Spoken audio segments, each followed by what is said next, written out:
Sekali lagi kepada Bapak Ibu Pendaki berkenan untuk memasuki ruang kelas 7B, ada ramah-tamah dari Bapak Guru MTS Medan.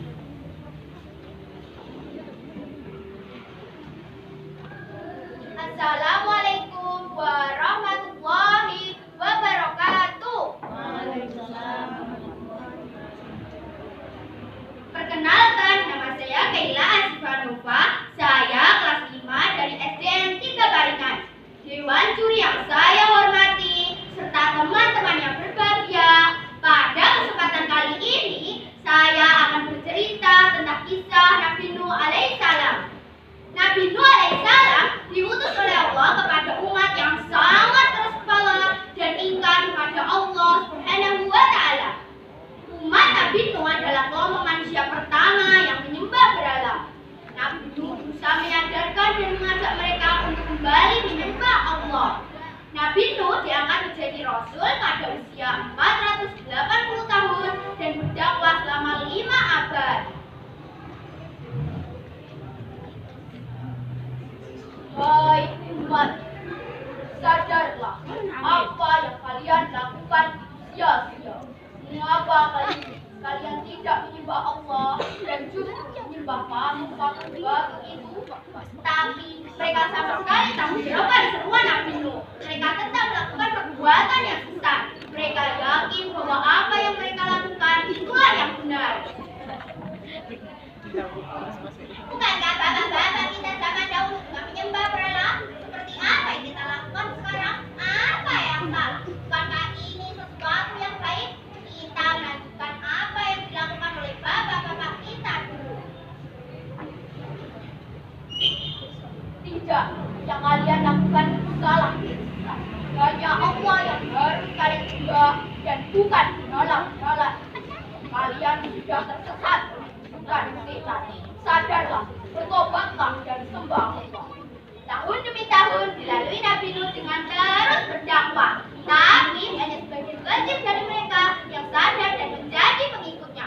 Sebagian besar lainnya tetap ingkar. Mereka semakin berbuat sewenang-wenang.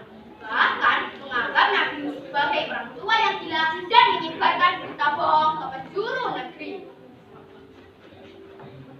Ya, tak gila ini. Tidak kemanakah dia? Ayo kita ganggu dia. Mereka berlari menuju Nabi Nuh yang berjalan tertatih-tatih. Tentu saja usia Nabi Nuh saat itu sudah usur. Salah seorang anak-anak itu menarik keras baju Nabi Nuh. Alhasil Nabi Allah jatuh dan terjerembab ke tanah. Yang masih anak-anak saja sudah sedemikian buruk perilakunya. Bagaimana nanti jika mereka besar? Tentu mereka akan jauh lebih sesat.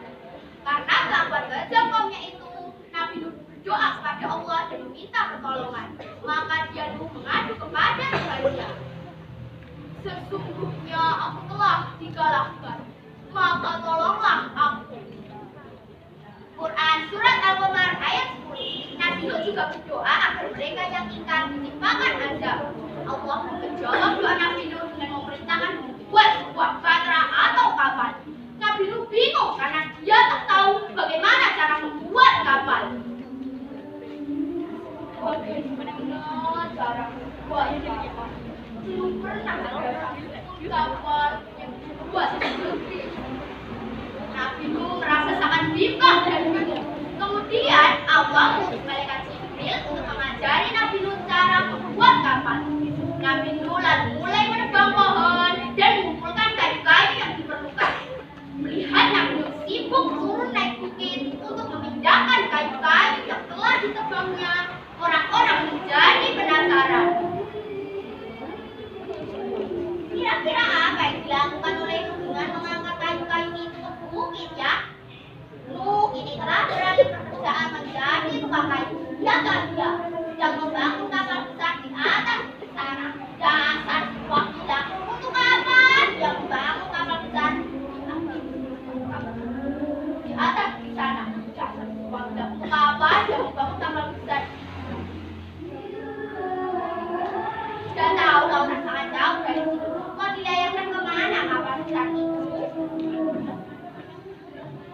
Itulah jalan pikiran orang. Memang susah kita praktik. Teman-teman yang berbahagia, Nabi Nuh tak hiraukan hinaan itu. Akhirnya kapal yang dibangun Nabi Nuh pun selesai. Tapi Nabi Nuh masih berbicara dari Allah tentang datangnya azab banjir besar. Selama penantian itu, umat Nabi yang ingkar menjadikan kapal tersebut sebagai tempat mereka buang hajat. Daripada kapal sebesar ini tak terpakai, bagi kita manfaatkan sebagai toilet. Bagaimana menurutmu? Boleh juga, pokoknya selama itu masih ada kita akan bersih. Geleng-gelengkan kepalanya saat mengetahui perbuatan umatnya yang ingkar tersebut. Beliau berdoa agar mengazab umatnya yang ingkar itu. Allah pun mengazab mereka dengan membuat mereka sakit mata dan buta. Sambil merangkak-rangkak dan meraba-raba, mereka datang ke rumah Nabi Nuh. Mereka merengek-rengek ingin berbulan. Kalian memang tak tahu. Jika kalian bersih, maka berbilang ke kapal dan cari kotoran kalian sendiri. Bersihkan kapal itu dari kotoran yang telah kalian buang di dalam. Teman-teman mau tahu kisah selanjutnya? Mereka pun juga menuju kapal Nabi Nuh yang terletak di punggung bukit. Karena takut tersandung bebatuan, mereka berjalan dengan merangkak-rangkak dan meraba-raba. Dalam sekejap, bukit itu dipenuhi manusia-manusia yang ingkar.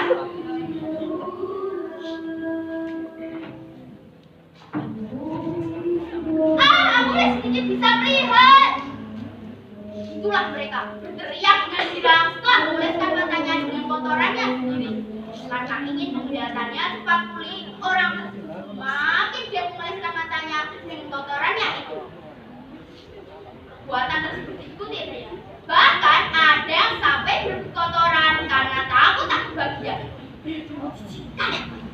Tapi itulah balasan yang timbal untuk mereka. Kapal Nabi Nuh ini bersih dan terbebas dari kotoran umatnya yang ingkar.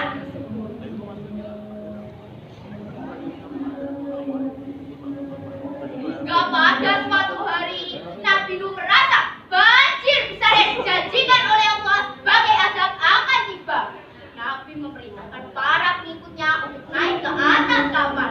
Tak lupa juga binatang-binatang itu masuk ke kapal dengan berpasang-pasangan. Hujan deras mulai turun, bagai dituangkan dari langit. Sementara dari dalam tanah, air memancar ke segala penjuru dengan dahsyatnya. Perlahan negeri tempat tinggal Nabi Nuh tergenang oleh air yang amat banyak. Kaum yang ingkar tersebut berteriak-teriak meminta tolong.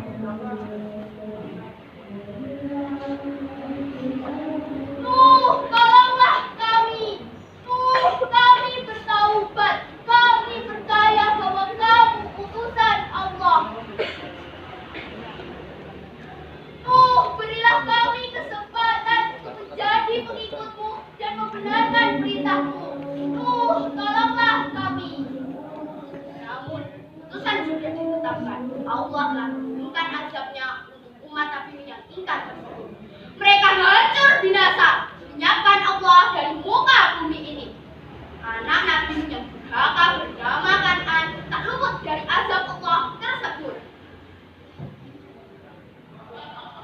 Wahai anakku, naiklah ke atas kapal bersama kami.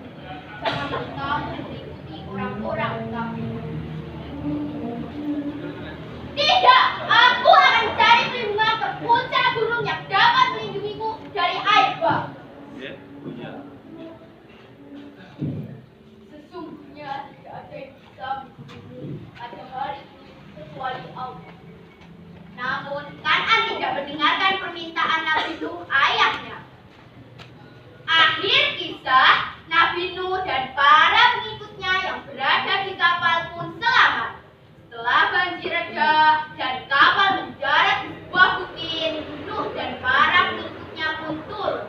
Mereka melanjutkan kehidupan sebagai orang-orang yang beriman dan berserah diri kepada Allah Subhanahu wa Ta'ala. Demikian cerita dari kami. Wassalamualaikum warahmatullahi wabarakatuh. Ya, luar biasa sekali dari Mbak Kaila Asyifa Hanova dari SDN 3 Paringan. Penampilan berikutnya adalah